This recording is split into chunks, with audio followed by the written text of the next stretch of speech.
yang cuman bisanya, menyalahkan keadaan? Cia gitu. Waduh, salah-salahan gaming ya. Tapi Iya. kita mungkin udah nggak sabar juga buat masuk ke game pertama untuk melihat seperti apa permainan yang akan ditunjukkan. Akankah tim komunitas yang bermain pada malam hari ini akan sedominasi dari Jet Capital di hari kemarin Atau tidak? atau Langsung tidak? kita saksikan di round pertama kita Bermuda. Let's go. Udah Wih, keren banget ya. ini bermudanya. Gokil, nggak sia-sia nih gue bikinin langsung dipakai. Waduh. Dibikinin Mamung Skyler rupanya, dan ini dia rupanya sudah mulai terbang dari area keraton menuju ke area hanggar. Dan gue ngeliat di sini, wah kayaknya mapnya udah kayak lebih bersih gitu nggak sih? Lebih bersih. Ijonya tuh nggak bener-bener kayak ijo kontras banget ya. Iya, hijaunya tuh udah mulai samar-samar gitu kan. Dan kali ini sudah ada peperangan juga di daerah Peak. Kita sudah melihat adanya tembak-tembakan antara teman-teman dari Dranix dan juga teman-teman dari BDT. BDT ini apa ya? Badut. Badut. Hah? Mungkin Tim. Boda, Oh iya ya, badut aja lah yes, kita bilang ya. badut. Anyway, kita bakal beralih sedikit di daerah Peak kali ini. Seperti yang sudah kita mention, sudah ada 2 tim sekaligus. Dan Dragon Phoenix masih tidak mengubah rotasi mereka. Mereka masih bakal coba untuk tetap bermain di daerah Peak untuk kali ini, dimana Suzana dan lain-lain mereka sudah melakukan split position. Sementara dari teman-teman BDT ini mereka masih coba untuk menahan di satu rumah aja, yang menurut gue ini udah nggak reliable ya. Dengan adanya meta yang sekarang nih Bigan, harusnya mereka bisa mendapatkan lootingan yang lebih dan lebih berani lagi, karena memang ada revival system juga gitu. Iya betul sekali, mungkin ini yang harus dibiasakan oleh mereka juga yang tidak terbiasa mungkin di fast turnamen mungkin saja. Tapi kalau ngelihat posisi dari tim BDT sendiri dengan satu orang hanya ada di area rumah orang kaya tersebut, memberi kesempatan untuk teman-temannya yang lain ini bisa melakukan looting menuju ke area tempat yang lain. Sementara Yadeu mungkin ditugaskan untuk memberikan informasi, dan ketika teman-temannya sudah dirasa cukup aman, Yadeu bisa bergerak mundur. Dan kalau kita ngeliat di sini ada UAV, ada kesempatan juga buat tim Dranix supaya bisa ngejar ke arah Yadeu sendiri. Tapi kalau misalkan terlalu komit juga untuk tim Dranix ini gak terlalu baik. Ya, karena gue juga cukup setuju dengan yang Bigan bilang ya. Kalau misalkan lu overcommit dan akhirnya lu harus melepaskan beberapa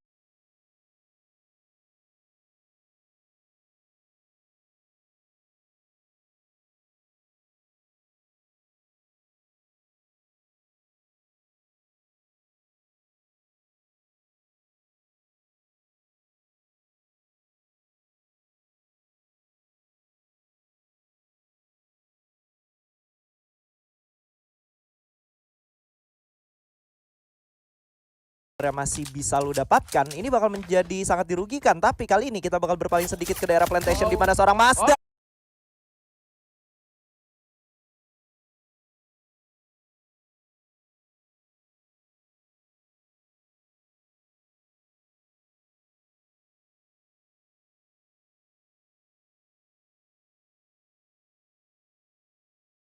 berhasil didapatkan oleh seorang Sunny. Kali ini sudah di take down, bahkan di confirm killnya. First blood untuk Capital 9.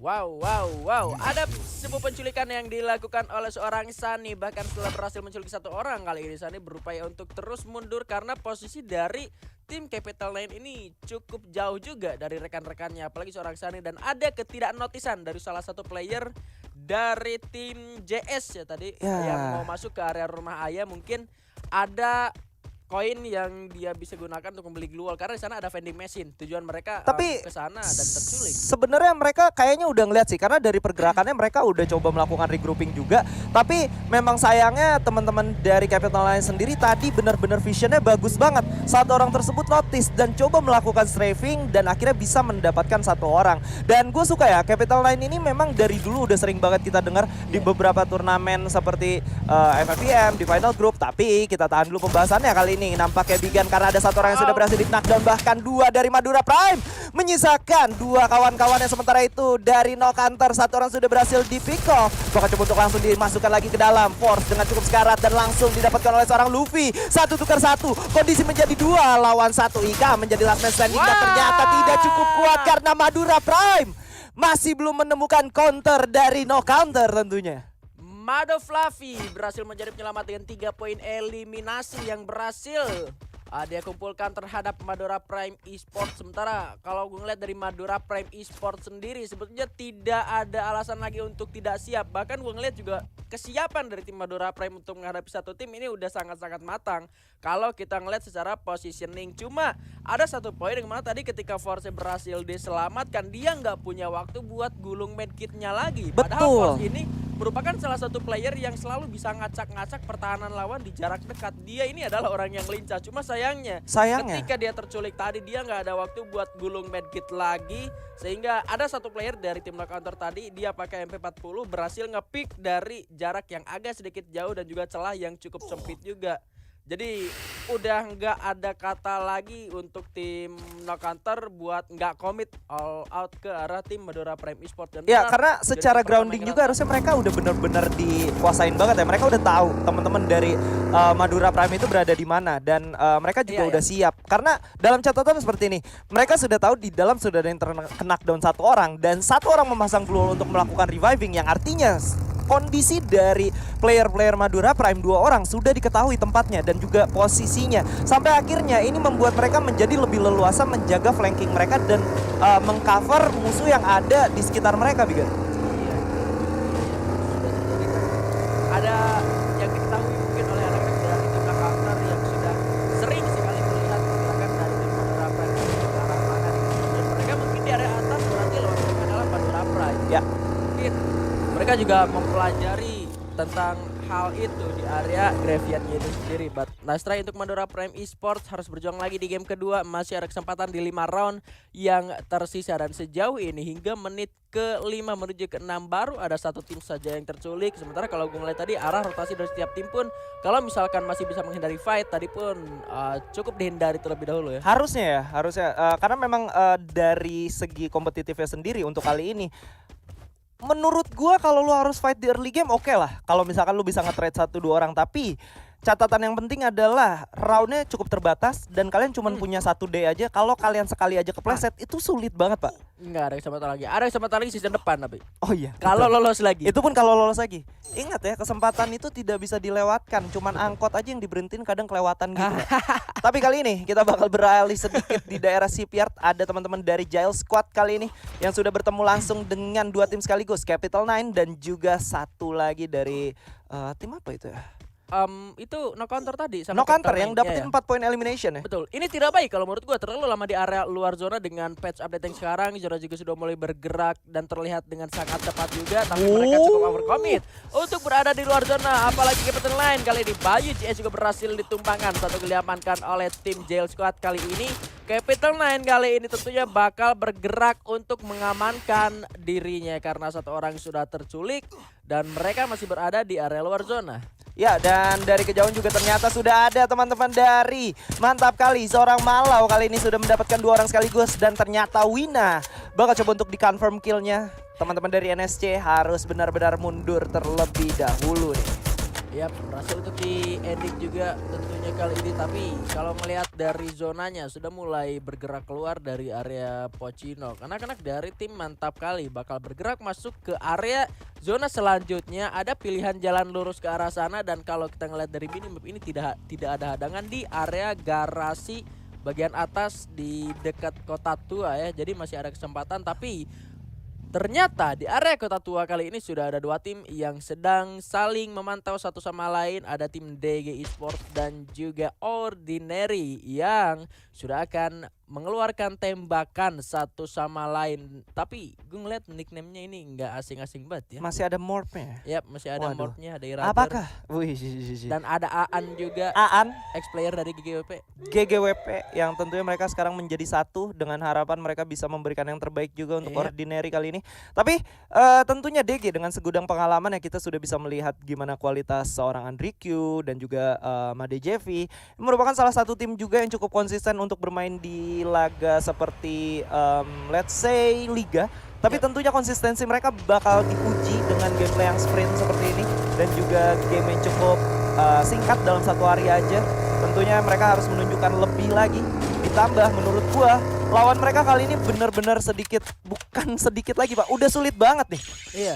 Nggak bisa dipandang sebelah mata, Pak. Nah, ada beberapa tim yang bisa kita bilang ini tidak tertebak ya kalau kita berkaca ke arah tim komunitasnya itu sendiri, karena di waktu-waktu yang lalu kita nggak pernah main juga mungkin sama tim-tim komunitas ini. Kalau misalkan sesama tim dari divisi 2 atau divisi 1 kita kan nonton nih, jadi tahu arah rotasinya bisa kemana, jadi kita harus turun ke arah mana, rotasinya kemana. Ini ngomongin soal tim komunitas yang tidak pernah kita lihat di layar kaca Off FF radar Sports lah ID. ya. Iya. Out of radar.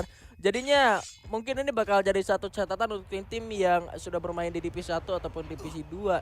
Seharusnya bisa lebih mewaspadai pergerakan dari tim-tim komunitas. Apalagi kalau tadi gue ngeliat dari tim Hellcat si Mantap Kali udah mulai berani juga main vehicle, bahkan ngelewatin pertahanan dari tim DG-nya itu sendiri. Yes, dan kali ini dari seorang ValJS.